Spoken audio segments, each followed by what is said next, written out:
شروع اللہ کا نام لے کر جو بڑا مہربان نہایت رحم والا ہے۔ یاسین، قسم ہے قرآن کی جو حکمت سے بھرا ہوا ہے۔ اے محمد صلی اللہ علیہ وآلہ وسلم، بے شک تم پیغمبروں میں سے ہو، سیدھے رستے پر ہو۔ یہ قرآن غالب و مہربان کا نازل کیا ہوا ہے تاکہ تم ان لوگوں کو جن کے باپ دادا کو خبردار نہیں کیا گیا تھا خبردار کر دو کہ وہ غفلت میں پڑے ہوئے ہیں۔ ان میں سے اکثر پر اللہ کی بات پوری ہو چکی ہے، سو وہ ایمان نہیں لائیں گے۔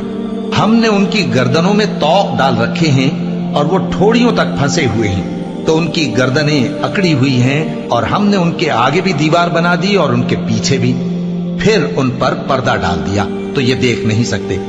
اور تم ان کو خبردار کرو یا نہ کرو، ان کے لیے برابر ہے، یہ ایمان نہیں لائیں گے۔ تم تو صرف اس شخص کو خبردار کر سکتے ہو جو اس نصیحت یعنی قرآن کی پیروی کرے اور رحمان سے غائبانہ ڈرے، سو اس کو مغفرت اور بڑے ثواب کی بشارت سنا دو۔ بے شک ہم مردوں کو زندہ کریں گے، اور جو کچھ وہ آگے بھیج چکے اور جو ان کے نشان پیچھے رہ گئے ہم ان کو قلم بند کر لیتے ہیں، اور ہر چیز کو ہم نے کتاب روشن یعنی لوح محفوظ میں لکھ رکھا ہے۔ اور ان سے گاؤں والوں کا قصہ بیان کرو جب ان کے پاس پیغمبر آئے، یعنی جب ہم نے ان کی طرف 2 پیغمبر بھیجے تو انہوں نے ان کو جھٹلایا، پھر ہم نے تیسرے سے تقویت دی تو انہوں نے کہا کہ ہم تمہاری طرف پیغمبر ہو کر آئے ہیں۔ وہ بولے کہ تم اور کچھ نہیں مگر ہماری طرح کے آدمی ہو، اور رحمان نے کوئی چیز بھی نازل نہیں کی، تم محض جھوٹ بولتے ہو۔ انہوں نے کہا کہ ہمارا پروردگار جانتا ہے کہ ہم تمہاری طرف پیغام دے کر بھیجے گئے ہیں، اور ہمارے ذمے تو صاف صاف پیغام پہنچا دینا ہے اور بس۔ وہ بولے کہ ہم تم کو اپنے لیے منحوس سمجھتے ہیں، اگر تم باز نہ آؤ گے تو ہم تمہیں سنسار کر دیں گے اور تم کو ہم سے دکھ دینے والا عذاب پہنچے گا۔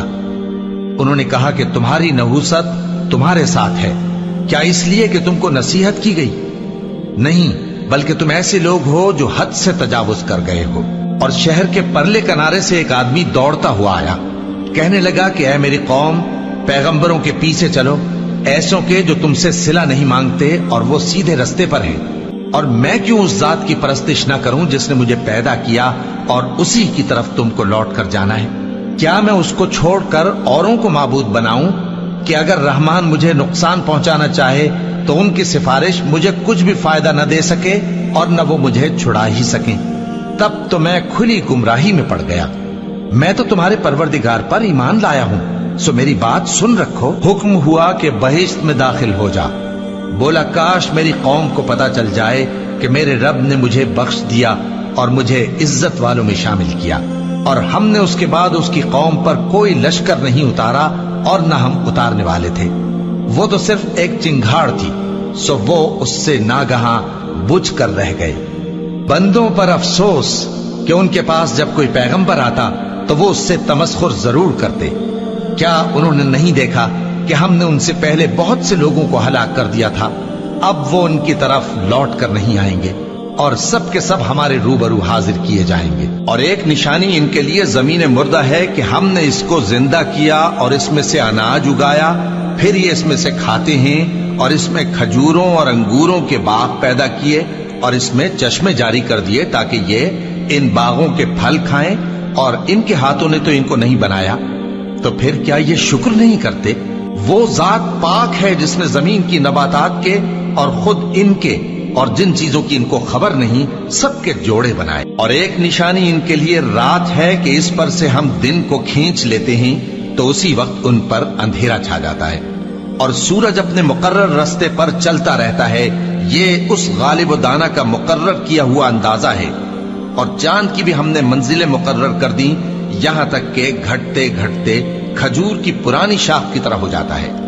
نہ تو سورج ہی سے یہ ہو سکتا ہے کہ چاند کو جا پکڑے، اور نہ رات ہی دن سے پہلے آ سکتی ہے، اور سب اپنے اپنے مدار میں تیر رہے ہیں۔ اور ایک نشانی ان کے لیے یہ ہے کہ ہم نے ان کی اولاد کو بھری ہوئی کشتی میں سوار کیا، اور ان کے لیے ویسی ہی اور چیزیں پیدا کی جن پر یہ سوار ہوتے ہیں، اور اگر ہم چاہیں تو ان کو غرق کر دیں، پھر نہ تو ان کا کوئی فریاد رس ہو اور نہ ان کو رہائی ملے، مگر یہ ہماری رحمت اور ایک مدت تک کے فائدے ہیں۔ اور جب ان سے کہا جاتا ہے کہ جو تمہارے آگے اور جو تمہارے پیچھے ہے اس سے ڈرو تاکہ تم پر رحم کیا جائے، اور ان کے پاس ان کے پروردگار کی طرف سے کوئی نشانی نہیں آتی مگر اس سے منہ پھیر لیتے ہیں۔ اور جب ان سے کہا جاتا ہے کہ جو رزق اللہ نے تم کو دیا ہے اس میں سے خرچ کرو، تو کافر مومنوں کے متعلق کہتے ہیں کہ بھلا ہم ان لوگوں کو کھانا کھلائیں جن کو اگر اللہ چاہتا تو خود کھلا دیتا، تم تو کھلی گمراہی میں ہو۔ اور کہتے ہیں اگر تم سچ کہتے ہو تو بتاؤ یہ وعدہ کب پورا ہوگا؟ یہ تو ایک چنگھاڑ ہی کے منتظر ہیں جو ان کو اس حال میں کہ باہم جھگڑ رہے ہوں گے آ پکڑے گی، پھر نہ تو یہ وصیت ہی کر سکیں گے اور نہ اپنے گھر والوں میں واپس جا سکیں گے۔ اور جس وقت سور پھونکا جائے گا یہ قبروں سے نکل کر اپنے پروردگار کی طرف دوڑ پڑیں گے، کہیں گے ہائے بربادی، ہمیں ہماری خوابگاہوں سے کس نے جگہ اٹھایا۔ یہ وہی تو ہے جس کا رحمان نے وعدہ کیا تھا اور پیغمبروں نے سچ کہا تھا۔ وہ تو صرف ایک زور کی آواز ہوگی کہ سب کے سب ہمارے روبرو آ حاضر ہوں گے، پھر اس روز کسی شخص پر کچھ بھی ظلم نہیں کیا جائے گا اور تم کو بدلہ ویسا ہی ملے گا جیسے تم کام کرتے تھے۔ اہل جنت اس روز عیش و نشاط کے مشغلے میں خوش ہوں گے، وہ بھی اور ان کی بیویاں بھی سایوں میں تختوں پر تکیے لگائے بیٹھے ہوں گے، وہاں ان کے لیے میوے ہوں گے اور جو وہ منگوائیں گے ان کو ملے گا۔ ان کو پروردگار مہربان کی طرف سے سلام کہا جائے گا اور وہ فرمائے گا کہ گناہ گارو تم آج الگ ہو جاؤ۔ اے آدم کی اولاد، کیا میں نے تم سے کہہ نہیں دیا تھا کہ شیطان کو نہ پوجنا، وہ تمہارا کھلا دشمن ہے، اور یہ کہ میری ہی عبادت کرنا یہی سیدھا رستہ ہے، اور اس نے تم میں سے بہت سی خلقت کو گمراہ کر دیا تھا، تو کیا تم سمجھتے نہیں تھے؟ یہی وہ جہنم ہے جس کے تمہیں دھمکی دی جاتی تھی، جو تم کفر کرتے رہے ہو اس کے بدلے آج اس میں داخل ہو جاؤ۔ آج ہم ان کے منہوں پر مہر لگا دیں گے اور جو کچھ یہ کرتے رہے تھے ان کے ہاتھ ہم سے بیان کر دیں گے اور ان کے پاؤں اس کی گواہی دیں گے، اور اگر ہم چاہیں تو ان کی آنکھوں کو مٹا کر اندھا کر دیں، پھر یہ رستے کو دوڑیں تو کہاں سے دیکھ سکیں گے، اور اگر ہم چاہیں تو ان کی جگہ پر ان کی صورتیں بدل دیں، پھر وہاں سے وہ نہ آگے جا سکیں اور نہ پیچھے لوٹ سکیں۔ اور جس کو ہم بڑی عمر دیتے ہیں تو اسے تخلیق میں اوندھا دیتے ہیں، یعنی اسے بچپن کی کمزوری والی حالت کی طرف لوٹا دیتے ہیں، تو کیا یہ سمجھتے نہیں؟ اور ہم نے ان کو یعنی اپنے پیغمبر صلی اللہ علیہ وآلہ وسلم کو شعر گوئی نہیں سکھائی، اور نہ وہ ان کو شایع ہی ہے، یہ تو محض نصیحت ہے اور صاف صاف قرآن ہے، تاکہ اس شخص کو جو زندہ ہو خبردار کرے اور کافروں پر بات پوری ہو جائے۔ کیا انہوں نے نہیں دیکھا کہ جو چیزیں ہم نے اپنے ہاتھوں سے بنائیں ان میں سے ہم نے ان کے لیے مویشی پیدا کر دیے اور یہ ان کے مالک ہیں، اور ان کو ان کے قابو میں کر دیا تو کوئی تو ان میں سے ان کی سواری ہے اور کسی کو یہ کھاتے ہیں، اور ان میں ان کے لیے اور فائدے اور پینے کی چیزیں ہیں، تو کیا یہ شکر نہیں کرتے؟ اور انہوں نے اللہ کے سوا اور معبود بنا لیے ہیں کہ شاید ان سے ان کو مدد پہنچے، مگر وہ ان کی مدد کی ہرگز طاقت نہیں رکھتے، اور وہ ان کی فوج بنا کر حاضر کیے جائیں گے تو ان کی باتیں تمہیں غمناک نہ کر دیں۔ یہ جو کچھ چھپاتے اور جو کچھ ظاہر کرتے ہیں ہمیں سب معلوم ہے۔ کیا انسان نے نہیں دیکھا کہ ہم نے اس کو نطفے سے پیدا کیا، پھر وہ تڑاک پڑاک جھگڑنے لگا اور ہمارے بارے میں مثالیں بیان کرنے لگا اور اپنی پیدائش کو بھول گیا، کہنے لگا کہ جب ہڈیاں بوسیدہ ہو جائیں گی تو ان کو کون زندہ کرے گا؟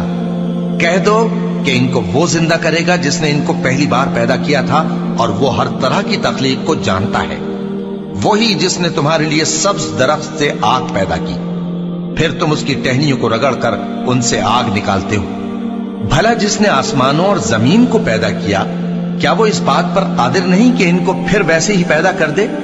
کیوں نہیں؟ اور وہ تو سب کچھ پیدا کرنے والا کامل علم والا ہے۔ اس کی شان یہ ہے کہ جب وہ کسی چیز کا ارادہ کرتا ہے تو اس سے فرما دیتا ہے کہ ہو جا، تو وہ ہو جاتی ہے۔ وہ ذات پاک ہے جس کے ہاتھ میں ہر چیز کی حکومت ہے، اور اسی کی طرف تم کو لوٹ کر جانا ہے۔